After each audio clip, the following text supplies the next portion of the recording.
आज से 600 वर्ष पहले, 550 वर्ष पहले नानक देव जी को परमात्मा मिले थे। उन्होंने फिर उनसे कहा था कि अभी आप इस ज्ञान का प्रचार अवश्य करो, लेकिन यह सतनाम नहीं देना, ना बताना किसी को। तो अब शंका उत्पन्न होती है कि उनके अनुयायियों का फिर जीवन नष्ट हो गया। जैसे उनकी जन्म साखी में, समुद्र की साखी में प्रमाण है, बाला और मर्दाना ये दो भक्त बहुत अच्छे सेवक थे, श्रद्धालु समर्पित थे नानक जी पर। तो आदरणीय नानक साहिब जी के साथ ही रहते थे। उनके सतलोक गमन के उपरांत जो द्वितीय सेकंड जो अधिकारी हुए नानक साहिब जी के, वो अंगद देव थे। उन्होंने बाला और मर्दाना से पूछा कि आप उनके साथ रहते थे, गुरुजी कैसी क्रियाएं करते थे, कैसे रहते थे, वो सब कथाएं सुनाई। एक समय की कथा सुनाई कि जब हमने प्रार्थना की नानक साहिब जी से कि हमें श्रीलंका दिखाओ, तो उन्होंने कहा आंखें बंद करो। हमने आंखें बंद करी और कहा खोलो, तो खोली। हम समुद्र के किनारे खड़े थे। फिर आदरणीय नानक साहिब ने कहा कि मेरे पीछे पीछे आ जाओ, इस समुद्र के ऊपर, जल के ऊपर, और वाहे गुरु बोलते रहना। मर्दाना और बाला वाहे गुरु करते हुए चल पड़े। जब मर्दाना ने देखा कि गुरुजी तो ओम सोहम का जाप जप रहे हैं बोल बोल के, तो मर्दाना भी ओम सोहम कहने लग गया। वो जल में डूबने लगा। जब आदरणीय नानक साहब ने कहा कि मर्दाना तू मेरी नकल ना करे, मैंने जो कहा तू वही बोल, मर्दाना फिर वही वाहे गुरु करने लगा। फिर जल के ऊपर थल की तरह चल पड़ा। अब ये लीला नानक साहिब जी ने क्यों किया? उन्होंने परमात्मा चाहिए था और परमात्मा ही उनको गुरु रूप में मिले थे आकर के। कहते हैं जो गुरु वचन पर डट गए कट गए फंद 84 के, गुरु वचन निश्चय कर माने पूरे गुरु की सेवा ठाने। तो वो संत थे, उन्होंने अपना कल्याण करवाना था, जगत से कुछ नहीं लेना था। अब यहाँ थोड़ा सा प्रमाण आपको दिखाते हैं। पुण्यात्माओं, ये अध्यात्म ज्ञान है, जब तक आप इससे ओतप्रोत नहीं हो जाओगे, आपका मन टेकन ना दे तुमने, आपके मन के सारे शिकंजे काट देने, सबकी ये खत्म कर देने इसकी सारी बकवाद, ताकि वो सेट हो जाए और आपने तंग ना करे, भक्ति कर लेने दे। इसलिए सब प्रमाण उन महापुरुषों के दिखाए जा रहे हैं ताकि ये मन बकवाद छोड़ दे और आपका सहयोगी हो जाएगा। और जब ये आपका सहयोगी हो जाएगा, यो काल का एजेंट है, इसकी स्पीड बहुत जबरदस्त है, फिर यो इधर भी डूंडा उठा देगा। आपको दिखाते हैं जन्म साखी भाई बाले वाली, देखिएगा, सब तो बड़ी भाई बाले वाली जन्म साखी।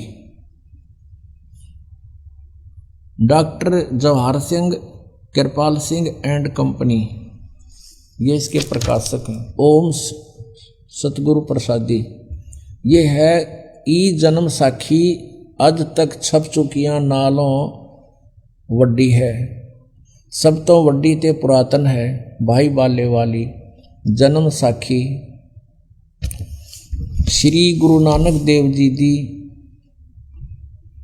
पंजे साहिबां दी साखी ते 10 पातशाहां दे जीवन समेत मुकम्मल साखियां हन।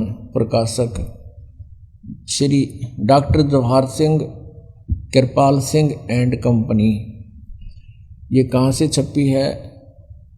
पुस्तकां वाले, गली नंबर 8, बाग रामानंद, अमृतसर। तो अब इसके 547 पृष्ठ पर समंदर दी साखी, पृष्ठ 547।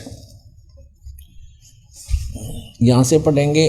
बाला संधु वाच, ये बाला संधु वाच, संधु इसका गोत्र था बालाजी का, बाला संधु वाच। अब वो बाला संधु बोला, ताते हे गुरु अंगद जी, जद गुरु नानक जी जीतिए कोलों, जीतिए पासों विदा होए, अजीते ते विदा होकर आगे चले, ता मर्दान ने कहा, सच्चे पातशाह जी असा समुंदर ता देखिया, पर लंका ना देखी जिथे रामचंद्र जी चढ़ाई कीती है, ता गुरु नानक जी कहा चलो भाई बाला ते मर्दाना तुहानू रंज नहीं करना, अखी मीटो जा अखी मीट के खोलियां ता समंदर दे कंडे जाई खड़े होए, ते आखण लगे बाला ते मर्दाना मेरे पीछे पीछे चले आओ। मुखों वाहेगुरु वाहेगुरु कहिंदे आओ, ते आगे आगे गुरु जी और तुर पे जैसे धरती ऊपर तुरदे सन, उसे तरह समुंदर ऊपर तुर पे जा चले जावण, ते पीछे पीछे बाला ते मर्दाना जावण। ता मर्दान ने विचार कीती कि गुरु नानक देव जी ओम सोहम जपदे जांदे हन, ता मर्दाना भी ओम सोहम लगा जपण, ते लगा गोते खावण। जा गुरु नानक जी देखण ता मर्दाना गोते खांदा है, ता गुरु जी कहा मर्दाना गुरु जी दी करनी वल नहीं देखना, गुरु दे बचना पर चलना चाहिए। तू मर्दाना ओहे आख जे असा आखिया है, ता मर्दाना फिर लग्या वाहेगुरु वाहेगुरु कहण, ता फिर चल जल ऊपर उसे तरह तुरन लगा।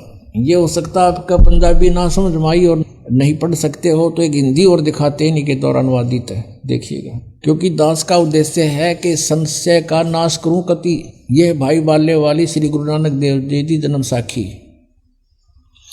भाई चतर सिंह जीवन सिंह अमृतसर से ये प्रकाशित है, ये इसके प्रकाशक है। इसके 559 पृष्ठ पर लिखा है, ये वही है। पंजे साहिब और 10 पातशाह का जीवन संपूर्ण साखियां सहित दर्ज है। प्रकाशक चतर सिंह जीवन सिंह अमृतसर से। इसके केवल प्रकाशक और अनुवादक बदले हैं, बाकी वो मैटर जो का तो है। ये है 559 पृष्ठ और समुद्र दी साखी। समुद्र दी साखी। एक दिन मर्दाने ने कहा, हे महाराज मेरा मन चाहता है कि समुद्र में जो लंका है वहाँ का भ्रमण किया जाए। गुरुजी ने कहा, अच्छा आप लोग अपने नेत्र बंद करो। जब मैं और मर्दाना ने नेत्र बंद करके क्षण पीछे खोले, तब हम लोग गुरुजी के साथ महान समुद्र तट पर खड़े थे। अब गुरुजी ने कहा कि तुम लोग समुद्र के जल पर वाहेगुरु जप करते पैदल ही चले आओ। हे गुरु अंगद देव जी, हम लोग गुरुजी के पीछे पीछे उसी प्रकार जा रहे थे जैसे सूखी पृथ्वी पर चला जाता है। आगे आगे गुरुजी ओम सोहम का जप करते चले जा रहे थे। तब मर्दान ने सोचा कि हम भी ओम सोहम का जप क्यों ना करें। तब मर्दाना भी ओम सोहम की रट लगाने लगा। बस वह लगा गोते खाने। गुरुजी ने पीछे देखा तो हंस कर कहने लगे, मर्दाना से इसका धर्म है कि वह गुरु के बताए मार्ग पर चले, इसलिए तू वाहेगुरु की जप, तेरा उसी में कल्याण है। जब मर्दान ने वाहेगुरु नाम की रट लगाई,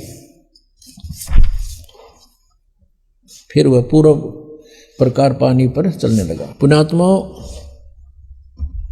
ये आध्यात्मिक मार्ग है और अभी तक छुपा के रखना था, परमात्मा का आदेश था। इसी में हमारा हित था जो महापुरुषों ने परमात्मा की आज्ञा का पालन किया। अब पूरे सिख समाज में ये मंत्र नहीं है, और इस कारण से क्योंकि गुरुजी ने मना कर दिया, तो ये सपने में भी नहीं, इसका जिक्र भी नहीं किया किता है। और गुरु ग्रंथ साहिब के अंदर जब संग्रह करने लगे अंगद देव जी, वैसे इनका संग्रह तो गुरु अर्जुन देव जी ने किया था, फिर भी वाणी सभी महापुरुषों ने जैसे जैसे लिखी थी उस समय इस उद्देश्य से कि गुरु जी का आदेश है, ये मंत्र किसी के हाथ नहीं लगा, इसका जाप नहीं करना, किसी को पता भी ना लगे, इसलिए गुरु ग्रंथ साहिब की जो संग्रह किया वाणियों का, उस समय वो वचन ही छोड़ दिए जिसमें क्लियर मंत्र था। वो सब वाणी छोड़ दी, और इसलिए कि कहीं किसी के हाथ लग जाए और वो जाप ना कर ले, गुरु जी की आज्ञा की अवहेलना हो जाएगी।